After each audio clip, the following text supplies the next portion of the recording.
Broadcasting live. It's America's longest running talk show on computers. It's Computer America, bringing you the biggest names in technology with guest interviews, new products, and your emails. Listen live at computeramerica.com on any device around the world. Email the show at live@computeramerica.com or find us on social media. Be sure to check out our website for contests, giveaways, show notes, live video stream, podcasts, and more. You're listening to Computer America.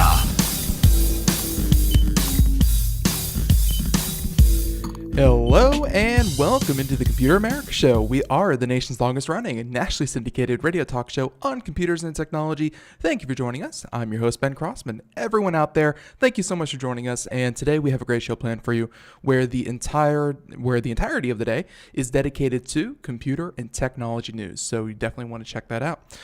Be sure to check out some of our past shows. If you missed any of those are available wherever podcasts are heard. And of course, as always, check out the website. After the show, they will have the show notes, anything that we talked about, any articles that we discussed, any videos that we showed, just anything and everything can be found at computeramerica.com.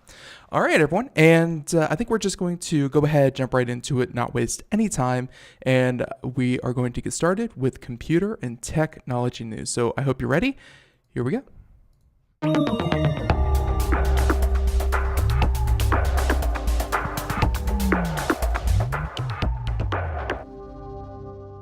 A lot of variety today, which is exactly what we want. Now, a lot of different stories. Why don't we go ahead and get started with, I don't know, how about this one? This is something that I think everyone struggles with in today's economy. The importance of reviews has never, been more important. And the fact that everyone wants you to leave a review or, not leave a bad one or things like that, it gets tricky. So we found this article here from MarketWatch. And we wanted to discuss real quick everything about how rating everything from your Uber driver to your Airbnb host has become a nightmare. Saying that the reputation economy, which is what we were talking about, the fact that a lot of these businesses, they piggyback on the fact that you provide the service and they simply provide the platform. Therefore, your reputation on said platform is of vital importance. Now, how does that make sense? Well, it's making us a little more careful in everything we say, how we say it, and what we do. Because at this point, you cannot blame it on a faceless, mega corporation. You are often, let's say, Airbnb or Uber or Lyft or something like that. You are the face. You are the face of your own kind of pseudo company. Well, you are the face of Airbnb. You are the face of Lyft. And that really does matter. So let's go ahead and get into this article. It's a little long, but we're going to hit the highlights. And and this article, by the way, is by Kari Paul, saying that during a recent stay at Airbnb in Brazil, her host invited her to eat a traditional local snack of I'm going to mess this up, pão de queijo. I don't know, and have tea. It was a lovely gesture, but it was 10 p.m. and she had arrived from an 18-hour bus ride through the countryside earlier that day. She wanted to sleep, but when gauging whether to go to bed or be friendly, she had to consider one factor. Of course, her Airbnb rating. The app lets hosts and guests rate each other on cleanliness, friendliness, and overall experience.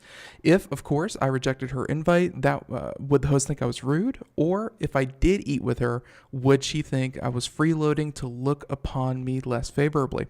Obviously, a double meaning behind these gestures, because something that would be as simple as, saying no thank you or thank you, suddenly turns into how is this going to affect everyone's overall impression of me? Now, they're saying an Airbnb was founded in 2008 to create a world where anyone can belong anywhere, but that belonging is now quantified and monetized, making every interaction with a host or guest a risky proposition. I think she's over-exaggerating just a bit, but you can definitely see her point. Saying that the reputation economy is making us a little more careful in everything we say, how we say it, what we do, because we have to evaluate each other, and it has created equal power on both sides, which is important. Now, in the past, consumers held more power in purchasing situations, and of course, A hotel would strive to get a nice rating from a traveler on TripAdvisor or Yelp, whereas the traveler, meanwhile, would have no reason to fear reprisal from less than perfect behavior, of course, except in extreme cases. Because, what is the worst that an institution is going to do? A company might, blacklist you from their properties, and you wouldn't be able to stay at that particular hotel, but there are lots of different hotels you could stay at. I mean, like, the worst case scenario is, of course, you can't stay at wherever location. But then the other side of it, one bad review can really stick out, go viral, or even worse, just tarnish an entire business's online presence. It really has balanced out the power to some degree, because now, of course, everyone has to obey the rules that you will be rated. Now, people are playing a game and pretending it's a lovely social exchange, hosts sharing local tips with guests, and guests sharing knowledge and skills from their native land. And when it is, in fact, a business exchange, because money is exchanged via credit card, it's largely invisible at that point of engaging and becomes something forgotten or intentionally forgotten. Because don't forget, you are paying money, but at the same time, they are allowing you to stay there. So, little A, little B.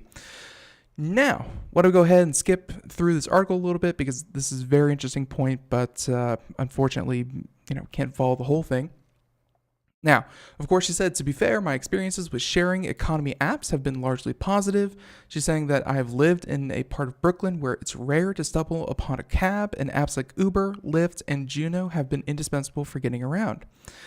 She's saying that I've stayed at more than 20 Airbnb locations, and of course still in contact with some of the kind hosts and their lives with me. So obviously, made friends along the way.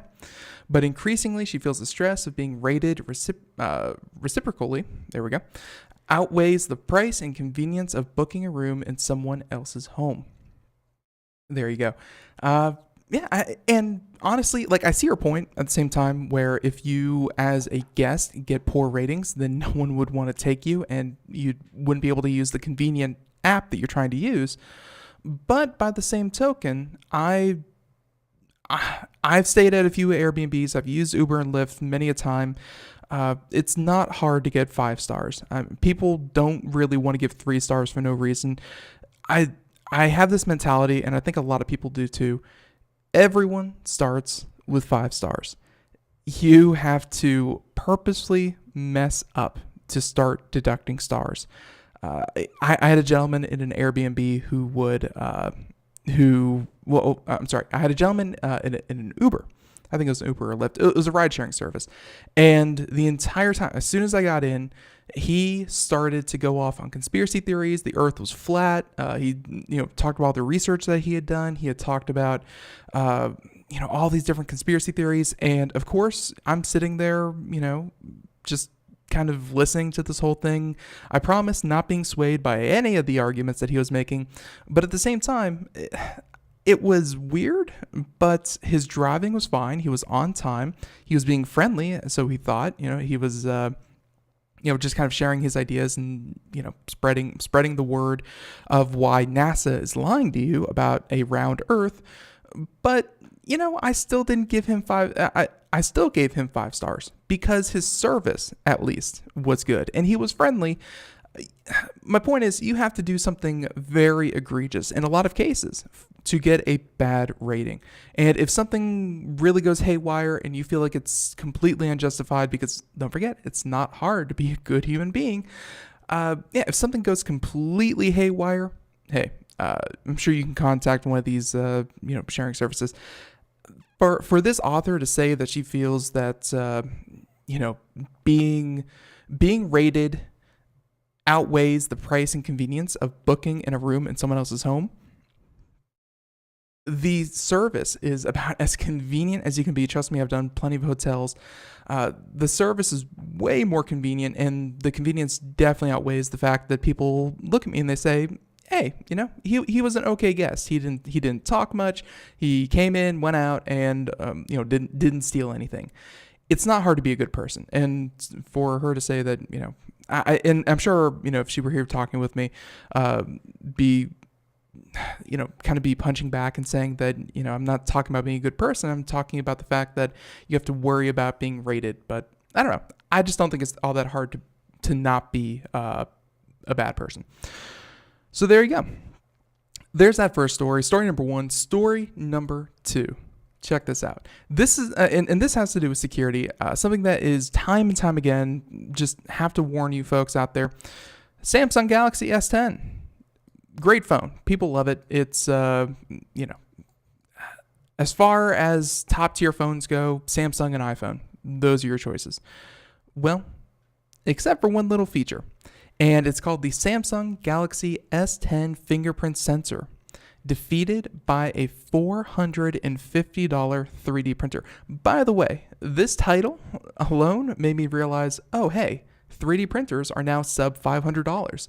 I remember when MakerBot was really one of the only options you had on the market, and that thing was $1,000, and started to go up as you started to add more features and more fidelity and things like that. Hey, 3D printers under 500. Who knew?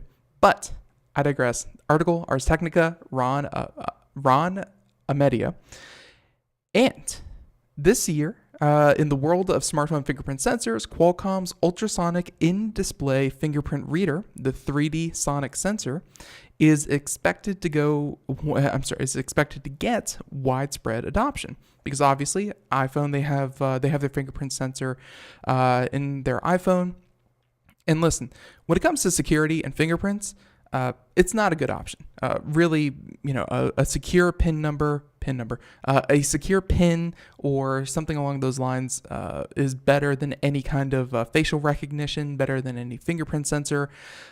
It's convenient, it's quick, it's easy and simple, but at the same time, not very good for security. And this example aside, let me just mention real quick that Apple, with their Touch ID or whatever Apple calls their fingerprint sensor, that system got so locked down in terms of the ecosystem that if people were to take the phone and if it were to break, bug, something like that, and the home button had to be replaced, the entire phone would brick itself, because Apple determined that instead of taking the risk that someone would attach a third-party fingerprint sensor, maybe that had different software in it that would allow access to the iPhone, no, they just completely tied in that individual home button to that individual phone, and if it were swapped for any reason, it would have to be essentially taken to an Apple store, swapped for a replacement, and completely formatted.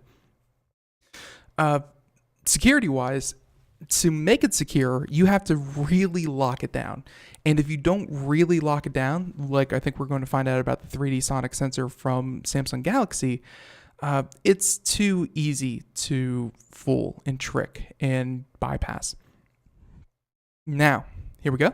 Saying that the first phone with the new sensor, as we mentioned, the Galaxy S10, has been in the wild for a few weeks now, and users are already figuring out ways to defeat it. One of the users on Imager, of all places, presents a pretty convincing way to thwart the sensor.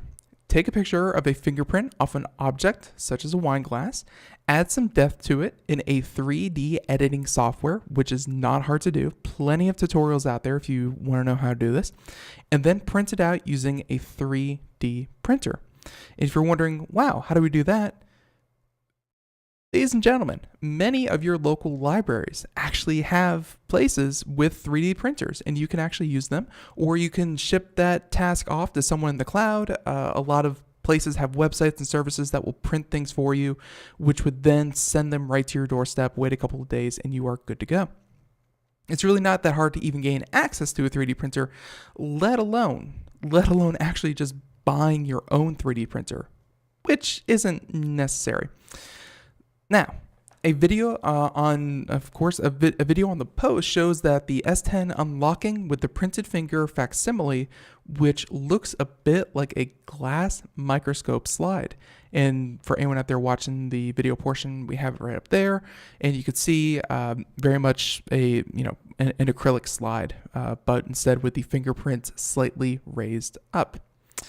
The fingerprint sensor works by measuring and storing the ridges and valleys in your finger, and various types have come to mainstream phones over the years. The most common is the capacitive sensor, which is an opaque case-mounted sensor that sits on the back of most Android phones. These sensors would measure the electrical capacity of your finger, allowing it to sense the ridges and valleys of your finger by the change in electrical charge on the pad. Makes sense. Since it's difficult to replicate the electrical qualities of human skin at home, especially with the level of detail of a fingerprint, capacitive fingerprint sensors are the most logistically challenging to crack. Notice there, they don't say impossible.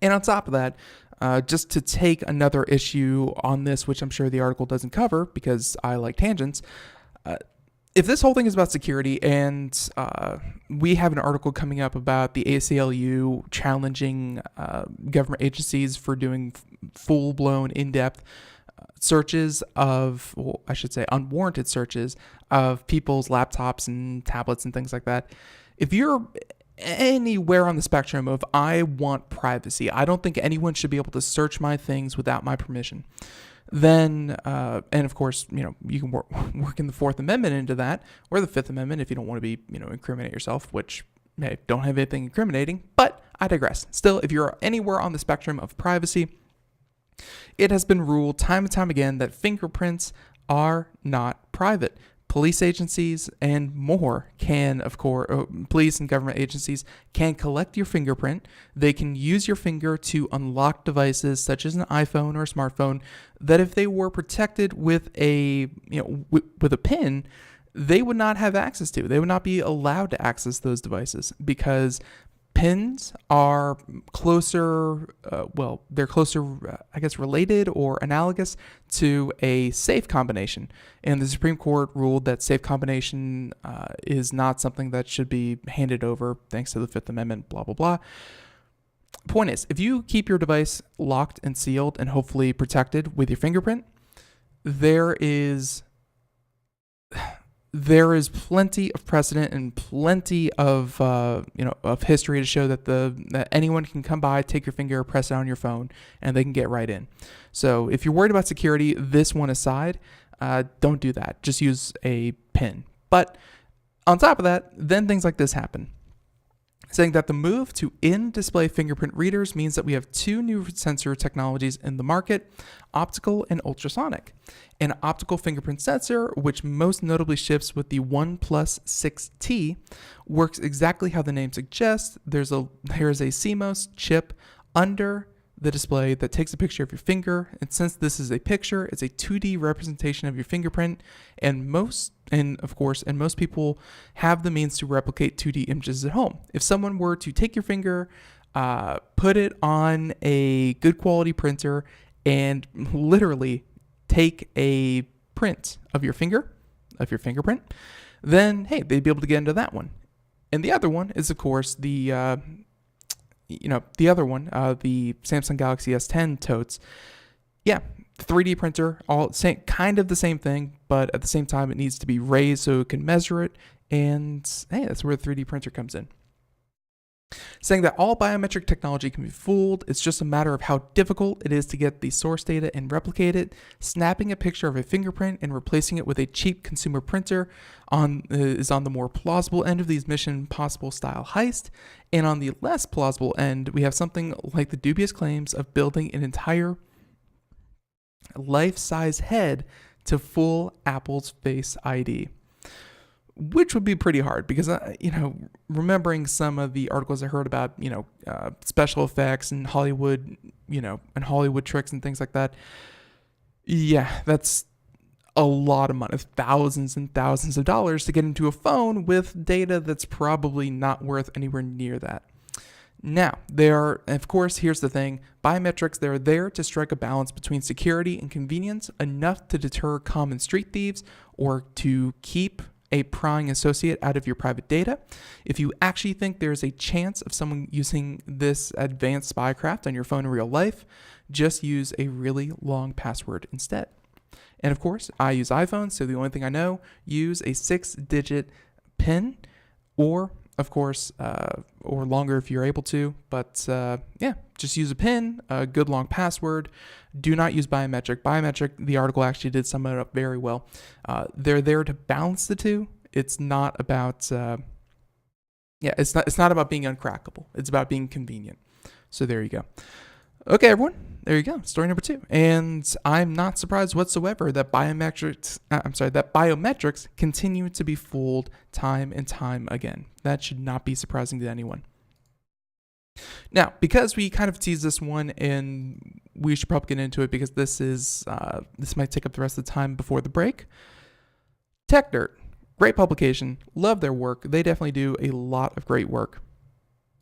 Check this one out. ACLU, American Civil Liberties Union. Ask CBP, which I'm sure we're going to get into that. I think it's like border protection because there was a thing happening with the Mozilla CTO that we didn't cover, but it did happen. Ask CBP why it's threatening U.S. citizens with arrest for refusing invasive device searches. Very important.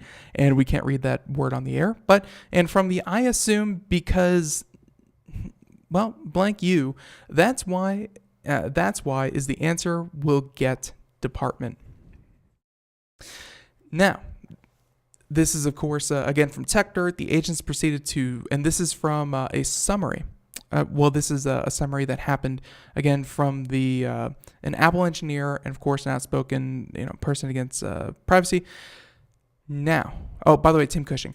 The agents proceeded to search my belongings and demanded that I unlock my smartphone and laptop. That was rather concerning for me. My phone and laptop are property of my employer and contain unreleased software and proprietary information. I've signed a non-disclosure agreement promising not to give anyone access. Because I was uncertain about my legal responsibilities to my employer, I asked the agents if I could speak to my employer or an attorney before unlocking my devices. Pretty safe. He did refuse, but he said, hey, there's a legal reason why I have to refuse, not just because I want to, but because I really need to check. Now, they said that this request seemed to aggravate the customs officers. They informed me that I had no right to speak to an attorney at the border despite being a U.S. citizen and threatened me that failure to immediately comply with their demand is a violation of Federal Criminal Code 18 U.S.C. 111. Very strong words. There you go. Now, those are the words of Andreas Gall, Apple engineer and outspoken defender of online privacy. So there you go. He's an Apple engineer. Gall is a U.S. citizen. Not that you'd know that from the treatment he received from the Border Patrol. Gall also has global entry status, which provides expedited clearance for pre-approved low-risk travelers upon arrival in the United States. So it's not even like he was on a list and they're like, this is a person of interest. This is someone who we know is associating themselves with people that we don't trust, or he's from a location that is known for crime, terror, any of these kinds of things. No, U.S. citizen, highly respectable job, Apple engineer, and of course, someone who has global entry status, someone who has proven themselves to be, kind of pre-approved with a background check, and still was treated like this. Now, global entry is the CBP's version of the TSA's pre-check program. In both cases, the federal government is willing to respect a bit more of your rights in exchange for a lot of personal info and a bit of cash. You can see how well that's going for Gall, who has been told that he could not speak to an attorney and would be arrested if he did not allow agents to search his device. And really, if you think about it, this could have a lot of damaging repercussions. Imagine if the latest build of whatever he was building, be it for the Mac, the iPhone, anything Apple software-wise, something were to be. Well, okay, here's the chain of events. He's working on something on his laptop. It's the next update to be pushed out to devices as soon as he's finished working on it. It gets copied because I have no doubt that the Border Patrol has the ability to completely copy the contents of a hard drive and then search through it later as they see fit. But then they misplace the backup, or the backup is compromised in some way. Someone else gets a copy of it. They dig through it. They find the code, and suddenly, hey, they have a working, compilable version of the iOS operating system, the Mac OS, that they can push an update to and potentially crack into phones, computers, anything made by Apple. All of this because of this particular because of this Border Patrol check, and that cost Apple millions of dollars. And hey, they have the PR to worry about. They have to push out a new update. They have to see where, what happened. They have to do a full investigation. It's a huge headache. So you can see why just asking his lawyer would have been the preferred option, but was not given to him. Now, the ACLU has lodged a formal complaint with the CBP, demanding answers for its refusal to treat an American citizen, like an American citizen, saying that they must ensure that its officers comply with the U.S. Constitution. Even at the border, the search of an electronic device is governed by the Fourth Amendment. There you go. To satisfy the Ninth Circuit and Supreme Court law concerning electronic devices, any search should be based on a warrant and be limited in scope to information relevant to the agency's legitimate purpose in conducting the search. The attempted unconstitutional search of Dr. Gall's devices illustrates that their policies do not, in fact, include the requirements necessary to safeguard the constitutional right of people at the border. Long way of saying that, by the way, again, was the ACLU's formal complaint with the Border Patrol, saying that, hey, electronic devices are protected by the Fourth Amendment. Hence, the story that we just did from, talking about, devices, and saying that, hey, there's no warrant for this, there's no reason for this. What are they searching for? Who the heck knows? But to give them carte blanche access to everything. Hey, eventually they're going to find something that they deem weird or fishy, or even not. And especially if they don't, why are you doing that? That, again, is the constitutional right to not be searched by your government. Now, they said that the Border Patrol has been given a lot of latitude to perform extensive searches at the border, but officers still need reasonable suspicion to demand U.S. citizens unlock their devices for examination. And I think really the big part here is that he did everything right. He was on like the pre-check list. He had a background check. He had a reputable job. He is an American citizen. All this good stuff. Like, nothing should have been suspicious about this whatsoever, but still was treated like this. And I think we're going to wrap that up there. But that is about the gist of why the ACLU actually, is lodging a complaint with them. Now, with that being said, why don't we go ahead and continue on to our next story. That was story number 3, everyone. Story number 4. We should have time for this before the break. This one's pretty funny. I heard about this a day or two ago. Obviously, it was the weekend. Actually, this happened a little while ago, but still, just made it to my ears. 2 students accused of jamming a school's Wi-Fi network to avoid tests. Remember when that hooligan would pull the fire alarm, or even worse and highly illegal, call in with some kind of words that would make the entire school go on high alert and cancel any kind of test and things like that, which we don't recommend you do either of those. Both of those are, I think, felonies or misdemeanors or just awful. But here's something a little more high-tech, and I wish that we had discovered this story when we had Scott Schober on the show, because obviously this would be something more akin to the technology he works with Berkeley Veritronics, but this is still pretty funny. 2 students, again, accused of jamming a school's Wi-Fi network to avoid tests, and just a short story here in Secaucus, New Jersey, if you're wondering where this happened. Authorities say that 2 northern New Jersey boys successfully crashed their school's Wi-Fi network on multiple occasions to get out of taking exams.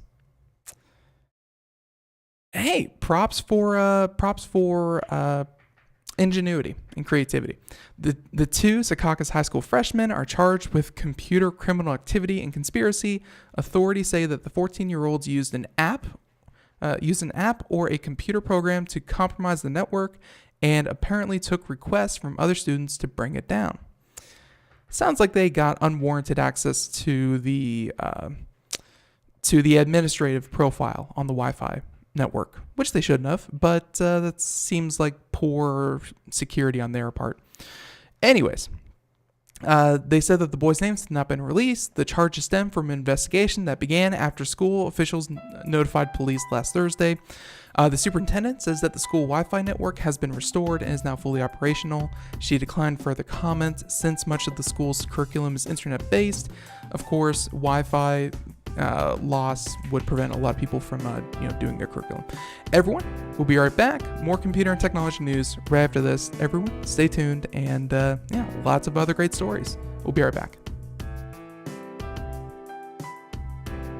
Greece is cheap. But the airfare costs a fortune. Paris? Not much closer, and again, airfare... What about Puerto Vallarta? Let's face it, flying anywhere is just too expensive. Wait, what's this? Low-cost airlines. With one call to low-cost airlines, you'll drastically slash your travel costs. We're talking insanely low airline prices to any of your favorite destinations. Where would you like to go? London, Rome, Costa Rica, Australia? Wow, that's cheap. So why wait? Call now to learn how crazy cheap it is to fly anywhere in the U.S. or international. Our prices are so low, we can't publish them. The only way to get them is to call to instantly hear the most amazing best deals on airline travel. It's that easy. So call now and start packing. 800-215-4461. 800-215-4461. 800-215-4461. That's 800-215-4461.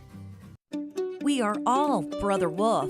10 years ago, a group of locals banded together to create positive change.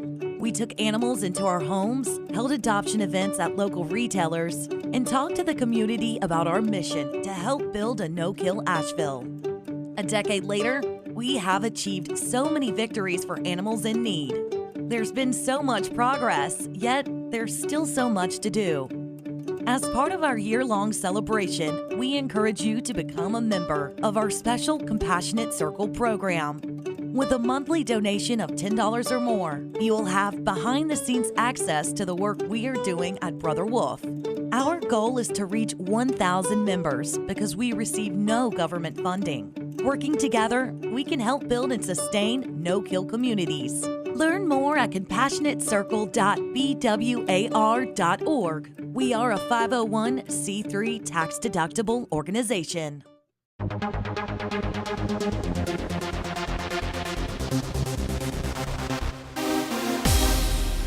Everyone, welcome back to the Computer America Show. It is 32 minutes past the hour as we continue on. Everyone out there listening on the radio, podcast, chat room, video portion, everyone, thank you for joining us here on Computer America. Hopefully you're having a great day. If you missed any part of today's show so far, please check out the show wherever podcasts are heard, and you can hear today's entire show and others. Now, of course, we were just wrapping up the story about two students accused of jamming the school's Wi-Fi.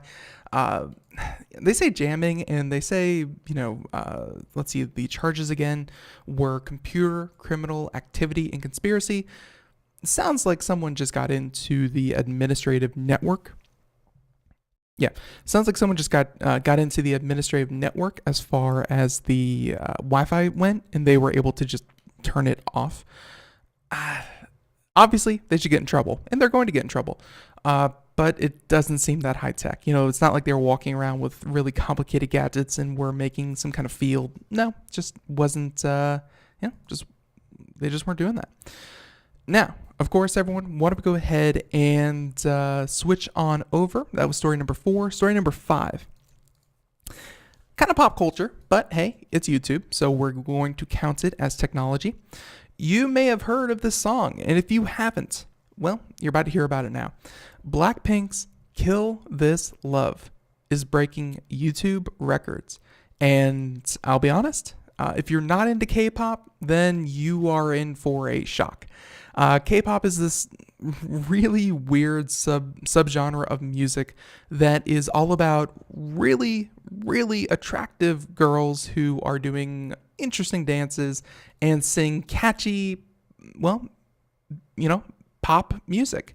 And of course, everything Korean. So K-pop, Korean pop, it's been growing in popularity. It's certainly spread beyond South Korea and is just super, super popular. And now if you want to know just how popular this thing can be, because again, it's growing every day, check this out. In its first 24 hours.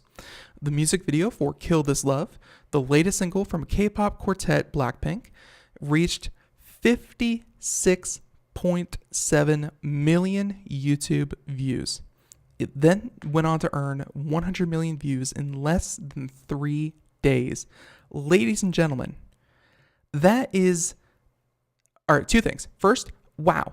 100 million views in less than 3 days. That's crazy.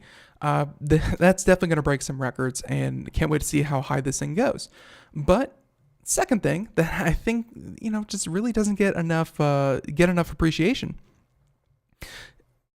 Some websites, when they get too much attention, they crash. They crash and they burn, and there's nothing that they can do about it. It's it's just a sad fact of life that if something gets really, really popular, and I don't really know of anything that has been as popular as this, websites go down because of too much traffic. Well, kudos to Google and kudos to YouTube for being able to stay up and stay active with 56.7 million views to the same video, and of course, whatever routing technology or network technology that they're employing, that's just amazing that they were able to stay up. So, just a shout out to Google for what they do. Now, that's the fastest any music video has reached either milestone, and it makes Kill This Love, again, that's the video that's doing this, the biggest music video debut in YouTube history, unseating Ariana Grande's Thank You Next, which had 55.4 million views in the first 24 hours. Not bad.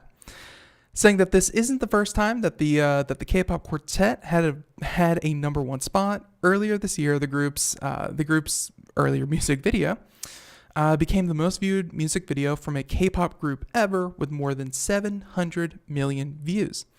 And of course, South Korea's Psy still has well over 3 billion views with Gangnam Style. This month, they'll be the first Korean girl group to play Coachella, and afterward, they'll begin a North American tour. There you go. That's just proof that they have mass appeal outside of Korea. And, the fact that they're going to do a tour here, and all the congratulations to them that they were able to get that many views that quickly. Very, very amazing. Now, we're going to go ahead and switch it up, but that was just very interesting, just to see how much of the internet can be mobilized like that. So, okay. Now, lots of other stories. Why don't we go ahead and talk about... All right, this one is probably pretty good. Well, good for those of you who feel like too much data is being collected from you through your browser, which should be almost everyone if you listen to the show on a regular basis. But major browsers to prevent, disable... Actually, no, this is a bad thing. Oh my God, I misread this title so bad. So here we go. Major browsers to prevent disabling of click tracking privacy risk. There you go. Let's go ahead and get into it. This is from Bleeping Computer, and the newer versions of Chrome, Safari, and Opera will no longer allow you to disable hyperlink auditing, which is a concern for those seeking maximum privacy. While some of these browsers previously allowed you to disable this feature, newer versions are going in the opposite direction. Very important. And notice that it was Chrome, Safari, and Opera, Mozilla not included in those. Very important to note. Now, here we go. Hyperlink auditing is an HTML standard that can be used to track clicks on website links. This is done by creating special links that ping back to a specific URL when they're clicked on. These pings are done in the form of a post request to the specific web page, which can then examine the request headers to see what page the click came from. You may be able to see this, obviously, if you're watching the video portion, you'd be able to see this better. And I don't, let's see. So, okay.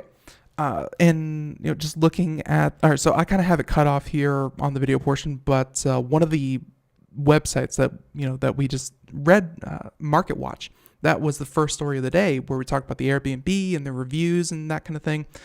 If you look at the URL, and a lot of URLs are very indicative of, the content that they're from. So MarketWatch.com, the website /story. So the category that you are reading is the story, as opposed to article, review, things like that. And then / how rating everything from your Uber driver to your Airbnb host has become a nightmare. So that's the URL that we followed. 2019-04-01. That was the date that it was published. Makes a lot of sense, or at least first submitted, and wasn't changed because it was actually published April 7th, but probably went through the review process over 5 or 6 days, and out it came. Now, at the very end, though, you get ? site ID, RSS, and RSS equal 1, which means, because everything is broken down in that URL, site ID, RSS, and RSS1 means that it came from the feed of the website. So every website, real simple syndication, and it kind of publishes every article, story, post, whatever, into an RSS feed.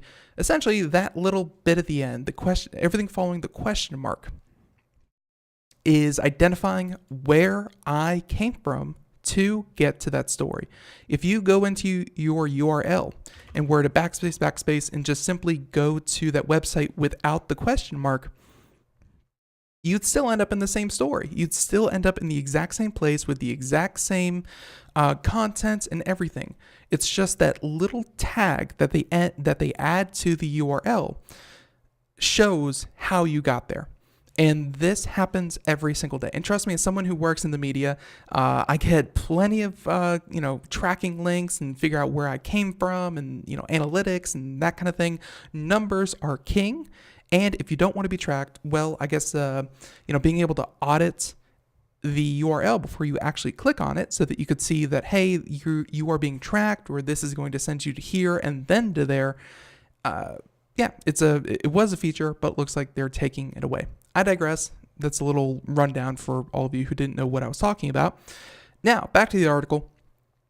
Saying that to create a hyperlink auditing URL, you can simply create a normal hyperlink HTML tag, but also include a ping variable as shown below.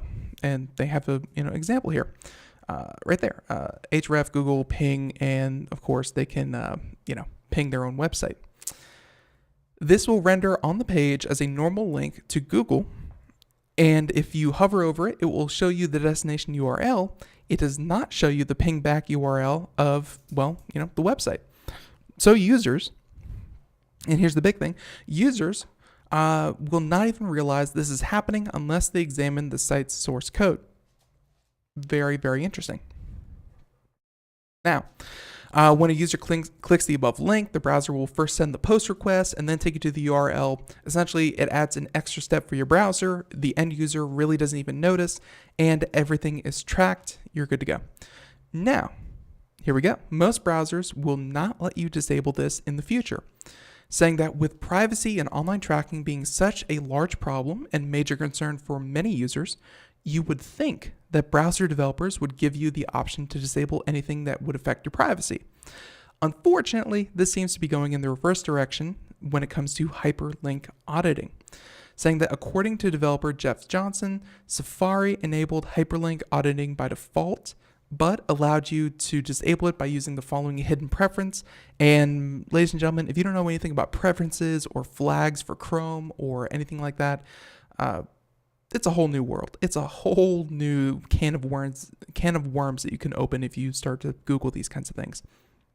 And they even give you the hidden preference right there. By the way, everyone, we're going to include this article in the show notes. This is one that you probably want to actually read on top of everything else. But I digress. Saying that this no longer works with Safari 12.1, and of course they said that they actually discovered the issue in Safari Technology Preview 72, and of course he filed a radar on January 2nd, 2019. He stated that despite several months' notice from me, Apple shipped Safari 12.1 last week to the public with no way to disable hyperlink auditing. So there you go. Apple, this has been raised as an issue, so it's not just a technical error. This is something that they consciously decided they wanted to do away with. Now, in the Chrome 74 beta and Chrome 75 Canary builds, though, this flag has been removed and there is no way to disable hyperlink auditing. There you go. Okay, so the current version of Microsoft Edge also enables hyperlink auditing by default and provides no way to disable it that he could find. And of course, he also took a look at the upcoming Microsoft Edge Insider build, which is based on Chromium 75, and there is no way to disable hyperlink auditing on that browser either. Now, let's go ahead and skip down a little bit further, saying that the big news here, Firefox and Brave. So Brave is another type of browser. If you haven't heard about it, it's up and coming, not as popular as any of the others, but hey, it's going places. Brave and Firefox currently disable it by default and do not appear to have any plans on enabling it in the future. And of course, that means that they still have it as of this post. Yeah, there you go. So that's all we're going to do. So if you are concerned about hyperlink auditing, I know lots of you are. I'm sure everyone here knew everything about hyperlink auditing before this article.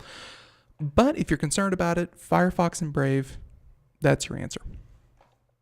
Now, everyone, that would be story number 6. If you're keeping track, why don't we go ahead and continue on to story number 7?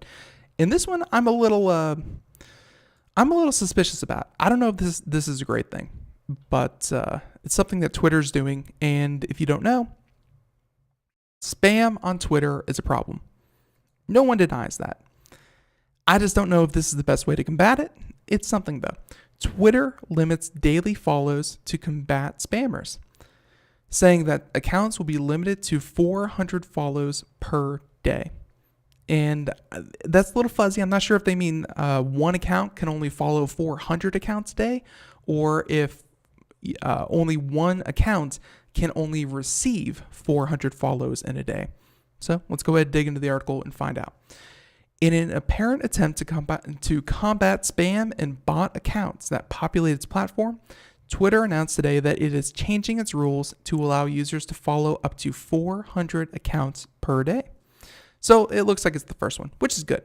The change marks a considerable drop from the previous cap, which allowed up to 1,000 follows in a single day, though still allows for more following than the average human user is likely to do in a 24-hour period, which I think is right. I mean, personally, I use Twitter, everyone, twitter.com/computeramerica. Give us a follow. But even when I was using Twitter at my heaviest, I probably didn't follow more than 50 a day. I'm sure a lot of people out there never hit more than 100 a day, but looks like they're decreasing it by a pretty good number. They're saying that as part of our commitment to building a healthy service, we remain focused on stopping spam and abuse on Twitter. We've found that having a daily follow rate contributed to follower churn, and as a result, we reduced the daily follow rate limit from 1,000 to 400. Saying that the rule change is just the latest in Twitter's effort to cut back on the abilities of spam accounts and bots, where last year the company cracked down on bulk tweeting that allowed accounts to tweet the same content from multiple accounts. It also added new reporting tools that allowed human users to flag bots and instituted a verification process that requires users to confirm their identity with a phone number or email address when creating a new account. If Twitter is going to stick around, and by all accounts, they're doing a pretty good job. I know that they received a lot of hate here, especially here on Computer America. Just the fact that they were burning through money and didn't really have a solid business plan. It looks like they're going to stick around. But if they're going to stick around and be respected as a social media platform, they need to combat spam and bots. Some people have estimated that up to 40% of all accounts on Twitter are fake. And this has to do with when Twitter first came out, all you had to do was make a username, a password, and you didn't even have to verify with a phone number or an email. And of course, you were unverified with your account. But yeah, it was really simple, and bots were plentiful. It's a real problem. To see them try to combat it, it's a great thing. But even going from 1,000 to 400 still feels like they're giving the bots and the spammers a little too much leeway. But but it's something. It's something, and honestly, I hope I see that number drop even further, even down to, I feel like even if they dropped it down to like 200 or maybe even 100, 99.9% of users would never even know that limitation was in place. So definitely like that. I was hoping it wasn't the other way around where one account couldn't receive more than 400 follows per day. Because obviously the way that Twitter works, if a comment goes viral or something happens, then you could easily get exposed to more than 400 people. So I'm glad to see it went the other way. All right, everyone. There you go. Now, want to go ahead for our next story. Let's talk about Google. I know, of all the companies, what the heck are they up to? If you didn't know, Google has a lot of their employees working from home. No secret there. In fact, a lot of companies are moving to this. They're transitioning more and more people out of the office and into remote working. That's why VPNs are so important. That's why we see all these people really focusing on having good internet connectivity when they buy a house. It's important. But this article, looking forward to diving into it. This is from Fast Company, saying that this is an exclusive from them, published just a couple days ago. Google asked 5,600 employees about remote work, and this is what they learned. Saying that working remotely can be really tough, although I personally enjoy it, but there you go. To get some insight on how to do it better, Google conducted a 2-year study involving data from 5,600 employees across US, Asia, Europe, and the Middle East, and Africa. So plenty of variety there, lots of different employees and lots of different roles. So let's see what came out of it. Approximately 30% of the company's meetings involve staff in more than 2 time zones, and 39% involve more than 2 cities. So obviously, these people would never be able to meet face to face. So telecommuting is the only option. Now, Veronica, Veronica, who's a manager of Google's People Innovation Lab, oversaw the study and has written a guide for how to make the most out of distributed teams. And here we go. She is releasing a report of her findings. Now, on the onset of the study, the team hypothesized that distributed teams might not be as productive as their centrally located counterparts. We'll see if that's true. Saying that we were a little nervous about that, she was surprised to find that distributed teams performed just as well. Unfortunately, she found that there were a lot more frustration involved in working remotely. Workers in other offices can sometimes feel burdened to sync up their schedules with the main office. They can also feel disconnected from the team. Because obviously, if you're in another place, you're not having lunch, you're not interacting with people on a day-to-day basis, even like those small interactions of just meeting in the hallway, it's an entirely different experience. Now, they said that she gives 3 key tricks to optimizing a remote workforce. And this, I'm sure, applies to people who work remotely as well as those who manage those in other places. First one, find a workaround for different time zones. Saying that the first is being flexible about time zones. For her own team's meetings, which has people on the West and the East Coast, she makes sure meetings are at a convenient time every week and are equally convenient for workers in each time zone.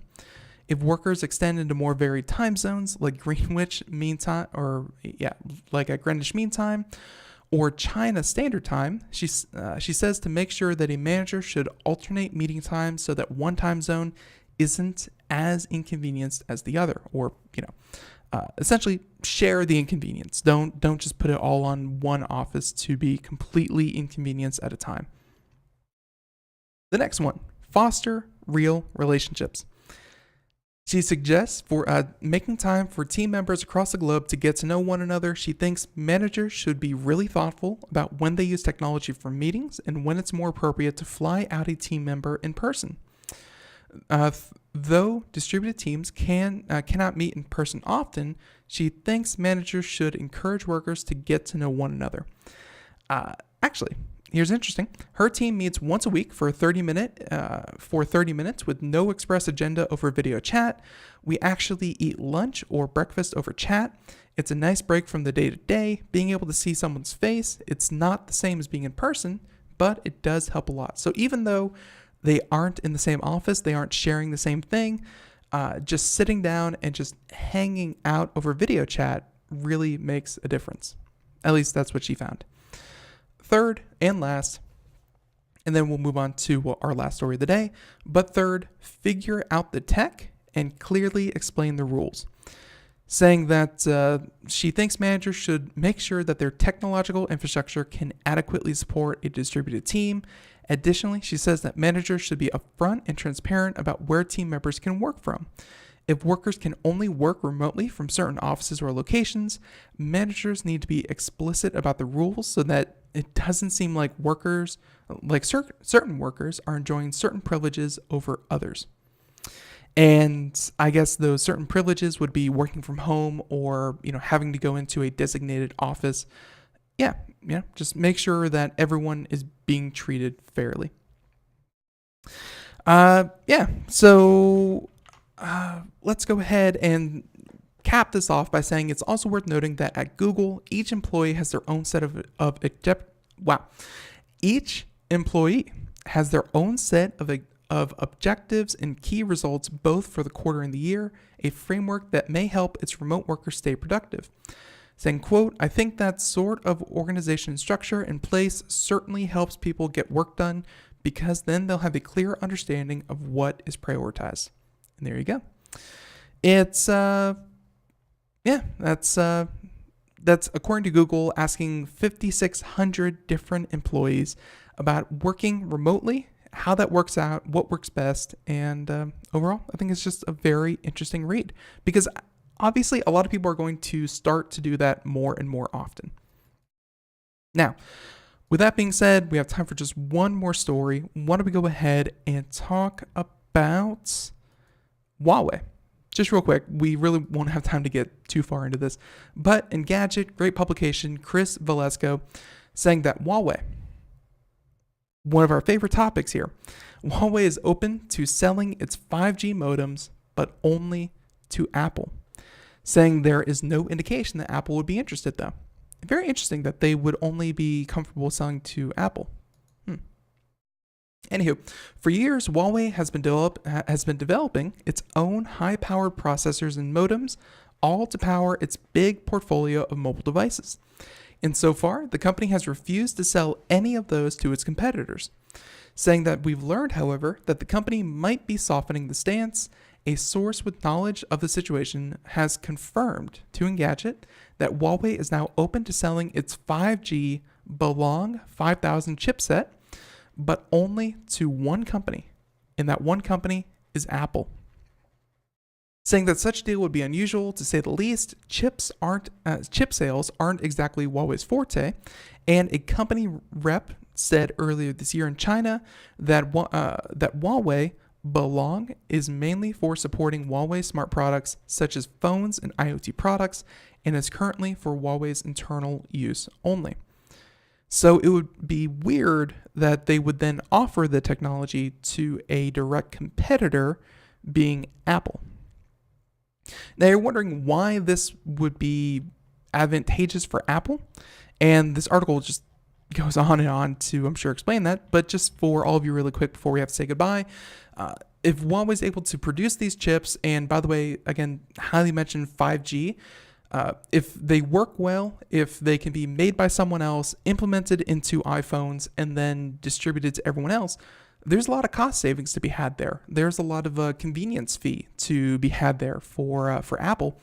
And overall, hey, it would take money away from Intel and instead give it to Huawei, which would be a great thing for Huawei to, kind of undermine one of their biggest competitors. There you go. So obviously, this probably isn't going to happen, but it's very interesting to see that they have opened up the technology, and they have said that, hey, Apple's welcome to it, even though Apple has made no mention that they want it. just know that 5G is coming. As as Fort in the chat room kind of mentioned that his area barely gets 4G. Trust me, a lot of places only get 4G or even that. And 5G is going to be a slow multi-year rollout. But there you go. There's the article. Everyone, we're just flat out of time. I want to thank you so much for joining us here on Computer America. Great show, great stories, great articles, and of course, everyone out there, great on you for listening. Thank you for joining us. Be sure to tune in tomorrow. We have a great interview with I believe it's actually, let me get this exactly for you folks. Let's see. Pull up the calendar here. We have an interview with the NCC group, and they are a group totally committed to cybersecurity. We're going to talk about vulnerable parts of countries' infrastructure that are being under attack by cybersecurity or cyber threats. Everyone, it's going to be a great interview. Tune in tomorrow to hear that. Until next time, have a great day. Thank you so much. Bye, everyone.